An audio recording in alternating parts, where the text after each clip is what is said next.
Who knows how old this avocado tree is. I've been coming here for a couple of years doing the pest control treatment, but I've never seen any avocados on it.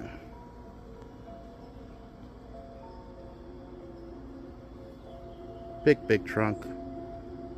So I do pest control here, but the problem is, for a couple of months that I've been coming, there are bees going in and out of this box right here. It's about the third. I think I discovered them about 3 months ago. And I'm really careful not to spray any pesticides around them because we do need bees. But they're inside this box right here.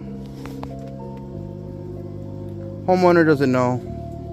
They hardly ever come back here, and I feel bad telling them because we do need the bees. What do you guys think I should do?